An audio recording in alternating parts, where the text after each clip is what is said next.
Hi, this is the explanation for employees of Fuego food carts to understand and utilize properly the new hand washing station.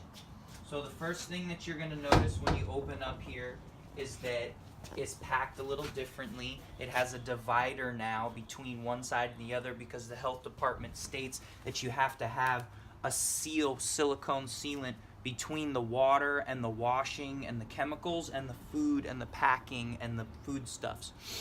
And so you have the hand washing unit in here, so you might have to take some things off prior to that so that you can open up the door.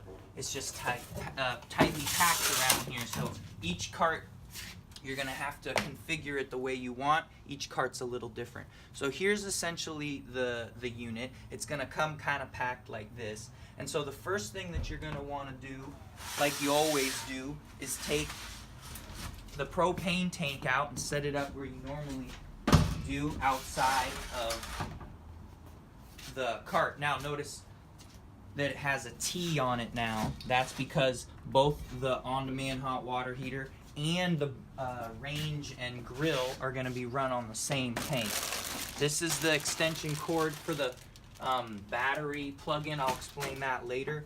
So here's the two. This is the one for the unit. This is the one for the gas burner. So you bring here, you hook them both up independently, same as always. There you go. So essentially looks like that. And then this is the hose for the fresh water and the pump extension cord. You put that down underneath. Now comes the time to raise the unit up. Okay, now what I want to emphasize here when you're raising the unit is there's a couple things to keep in mind. One, you have to be delicate because it's moving parts. You don't want to be jostling it around and tearing it and things like that. Two, you don't want to lift it by this. This is kind of holding the sink in. You want to lift it by the metal rack, either here or here. But really what I recommend is that you hold it closer up, as close up to the top, maybe here or here, as you can, because what happens is when you slide up, these have a tendency to want to hit into these bars and each cart's different. Some stick out more and some stick out less. And so you have to clear these bars with this slider. And I think the best way, because when you pull up from here, it pushes the racks or the slide rails into the door, and so it makes them want to go into that. But when you grab it further up here towards the unit and you slide up, see, it just clears it right away. And then you bring it all the way up, put your leg underneath it so you can be hands-free with the unit. Then you bring up these little hooks, these little retention clips, and you drop the unit. And then it's there suspended. So then you come down here to the drain. This is a barbed, this is a drain. Oh, and this white jug here is your freshwater reservoir container, and it will replace all blue and orange jugs from now on. You will not be taking this off of the cart. The health department states that it has to be permanently strapped and affixed to the cart at all times. There's going to be an outlet in the front of the cart that comes out through the front of the cart where you're going to fill the fresh water. So therefore it'll be filled for you before you actually get to the cart and start doing your work. And so you won't have to worry about the fresh water anymore. And any and all fresh water that you need for, let's say, replacing the steam pan for the tortillas and things like that, you're going to have to get out of the unit now. The unit has the 5-gallon capacity. You just get it, with a jug or a cup or something like that out of the unit itself.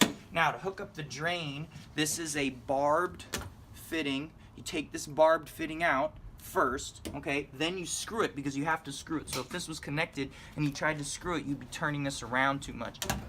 So then you screw this onto the drain a couple times. It doesn't go many times. And then you take this fitting and put it on there like that. And that's pretty much the entire setup for and then the Is the this working going to always? instructions. This always going to be inside? Is this pipe? This is always no. They will have to put the pipe inside. You have to take the drain pipe down off at the end of every day before you drop the unit, because the unit does not slide underneath the you know, shelf here if the drain is still attached. The drain is too long and it hits into this and it doesn't actually go in there. So you have to take the entire drain apart at the end of every day, as well as empty your you know, gray water container. So to operate, here's the on button.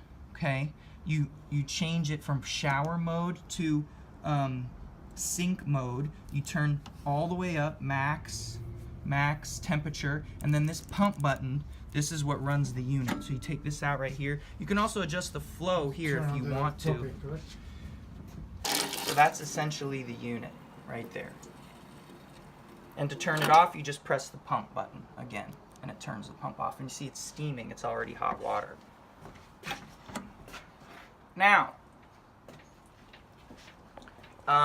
because these sink units are not actual sinks themselves, they're not sloped, you know, they're not designed like that, they're just food pans that I put a drain in and things like that. There's always gonna be some kind of standing water here, like maybe a centimeter or two of standing water here at the end of every day, right? There's gonna be left water. So it's important for you to kind of, I don't know, shuffle as much as you can into the drain, and then take a towel or such and sop up as much of the excess water as you can with the towel, okay? Get it, you know, and then wring that out later. And then come in with a, you know, paper towel and get that last little bit in there, you know, dry it out, so that you have a dry place here. Okay, so you have a dry place in order to put everything back in when you're done with the when you're done for the day and you're gonna put away the unit. Okay, so let's go over putting the unit away really quickly. First thing you're probably gonna want to do is turn off the propane. So you turn off the propane, okay, and you unhook the propane leads.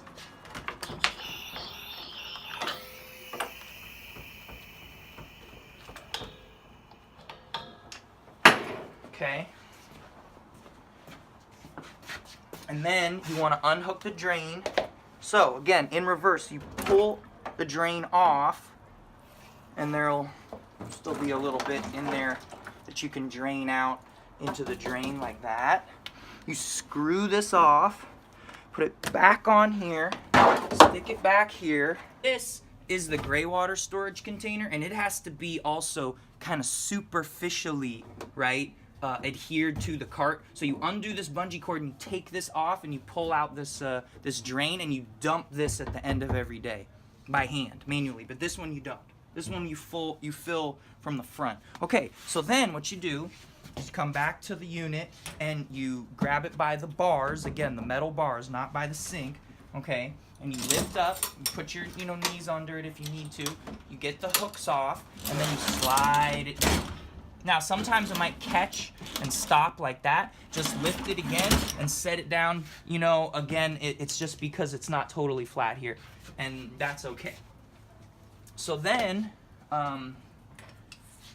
you know, you bring this, the hose for the fresh water and the extension cord up. You put this extension in there, put this extension in there, and the charging for this unit, because there's a battery integrated into the unit that runs the pump that pumps the water from the container to the sink.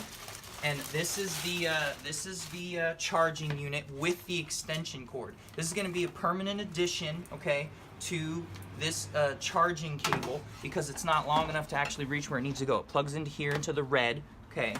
And then if there's an indicator here, you turn it on, it tells you how much battery you have left. So when you notice that you're low on battery, okay, at the end of every day, I want you to snake this extension cord through kind of, and then toss it out the front, because that's where we're going to be charging all of them, is in the trucks from the front using extension cords. So that's pretty much the close down procedure, more or less, for the hand washing station. So make sure you guys keep that extension cords and the charging cords in one place, ideally in a bag, and always put them in the sink. That way you will not lose them, because we don't want to lose them. And keep everything pretty much, together. Yeah? Hose and everything else. Yeah. So that's basically it. What you have to keep in mind is that the health department does not want to see any cleaning products, chemicals, and or brushes and sweeps and hand soap and things like that over on the side. That there is foodstuffs, sauces, and wrapping for food, because that's why you have to have this barrier between the two. Oh, one thing I forgot to mention is that because the new hand washing station, you don't need a drain catch basin bucket underneath the unit anymore, because it drains into its own drain here on the cart. And so underneath, when this unit is lifted up, you have quite a bit of space underneath there, all to your use, in order for you to function, do your work on the cart. And so, yeah, you can utilize that space to however you want, because you don't have to worry about having catch basin there anymore, because it's right here. Okay, thank you, Tivon. Good luck, everybody. Good luck.